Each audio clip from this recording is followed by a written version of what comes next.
DC pinjol kalah sama aturan OJK. Nggak bisa ngapa-ngapain, nggak bisa nagih, hanya bisa pasrah aja. Apa sih yang sebenarnya terjadi dan aturan apa sebenarnya yang membatasi dari DC-DC seperti ini?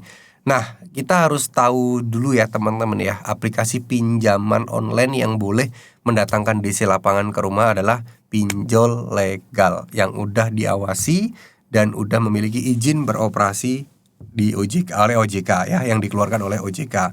Nah, kalaupun mereka sudah mempunyai izin, kita harus pahami dulu apa yang boleh dan juga tidak boleh dilakukan oleh DC lapangan. Karena aturan itu sangat ketat sekali gitu untuk mengatur hal itu. Mulai dari jam datangnya, yaitu nggak boleh lebih dari jam 8 malam, terus kemudian menagihnya itu harusnya kemana dan ke siapa, nggak boleh ke orang lain, nggak boleh ke kerabat ataupun yang tidak terdaftar namanya, benar-benar harus ke personal atau ke pribadinya. Nah, ini harus kita pahami ya teman-teman ya. Ini harus kita kenali dan harus kita benar-benar ya jangan sampai teman-teman itu nggak tahu aturannya gitu ya. Karena DC itu benar-benar tidak bisa ngapa-ngapain dan memang mereka itu ruang lingkupnya terkungkung dengan aturan OJK. Sebenarnya bukan berarti OJK itu hanya membela nasabah galbah ya, enggak. Sebenarnya regulasinya pun sudah lengkap diatur gitu loh.